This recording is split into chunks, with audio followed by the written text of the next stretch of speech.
రేపటి నుంచి మీ ఇద్దరి మధ్య ఏ గొడవ జరిగినా ఆ గొడవ వల్ల నా పరువు పోయినా గుర్తెట్టుకో, నీ బతుకు నా చేతిలో చాతపడి బొమ్మేరో.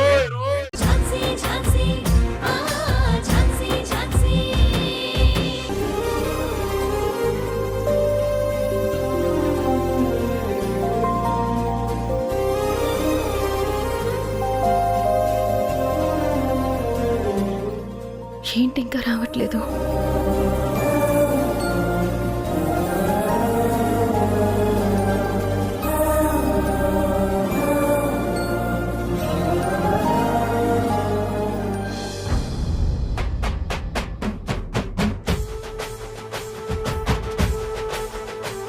గౌతమ్ గారు త్వరగా రండి ప్లీజ్.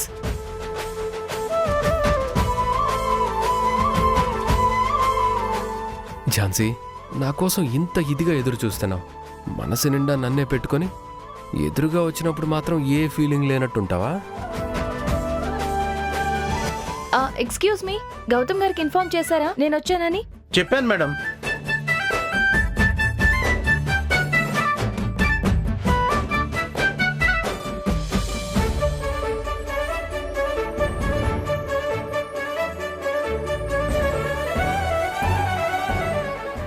ఝాన్సీ,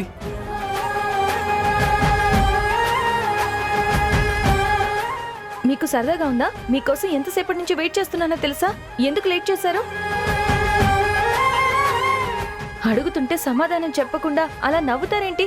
చెప్పండి, ఎందుకు నవ్వుతున్నారు?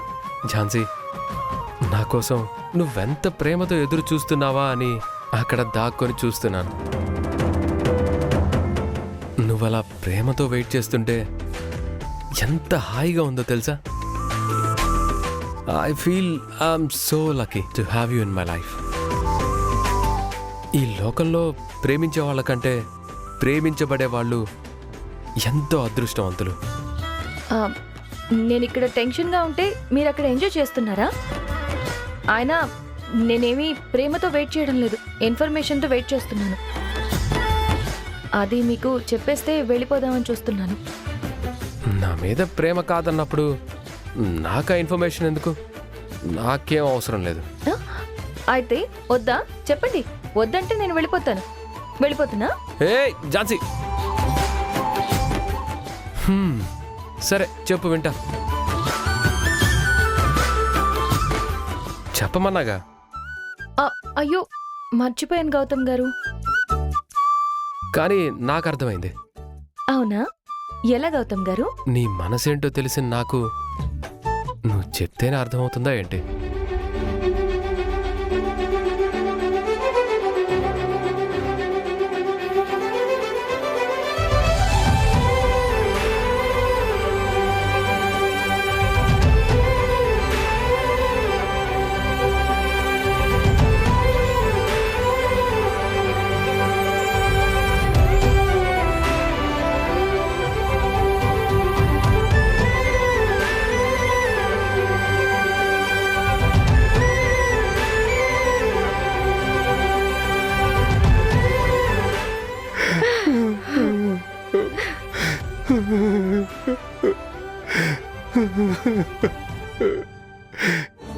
ఎందుకు ఇలా జరిగింది?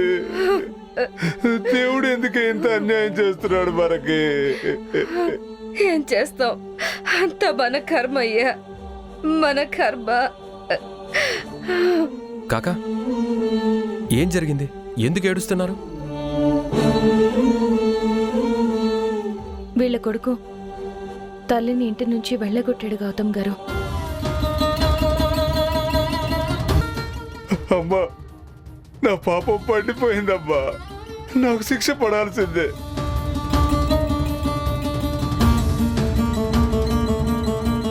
ఈ చిన్న శిక్ష సరిపోదమ్మా.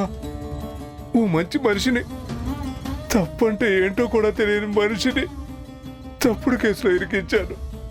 తప్పు చేశానమ్మా, తప్పు చేశాను.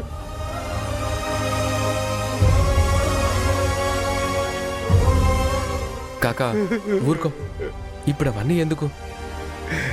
సార్, మీరు అందరూ నన్ను క్షమించిన ఆ దేవుడు నా పట్ల కనికరం చూపించడం లేదు సార్.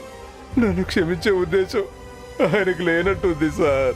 అందుకే నాకు ఈ శిక్షలు విధిస్తున్నాడు. నా పట్ల మీరు చూపిస్తున్న కనికరం నన్ను ఇంకా బాధ పెడుతుంది. మీకు నమ్మక ద్రోహం చేశానని తెలిసి కూడా నాలాంటి వాడితో కలిసి ఒకే సెల్లో ఉంటున్నారు. కానీ మీరు అడుక్కునే స్థితిలో ఉన్న నా భార్యను తీసుకెళ్లి నా కొడుకుతో వాదించి మరీ ఇంట్లో దింపారు. నేను మీకు కీడు చేసిన మీరు మాత్రం నాకు సాయమే చేస్తున్నారు. నేనింక ఈ పాప భారం మోయలేకపోతున్నానమ్మా. ఆ దేవుడు నన్ను ఇంకా శిక్షించకముందే నేను చేసిన పాపానికి ప్రాయశ్చిత్తం చేసుకోవాలనుకుంటున్నానమ్మా. నేను నా తప్పుని లోకం ముందు, కోర్టు ముందు ఒప్పేసుకుంటానమ్మా.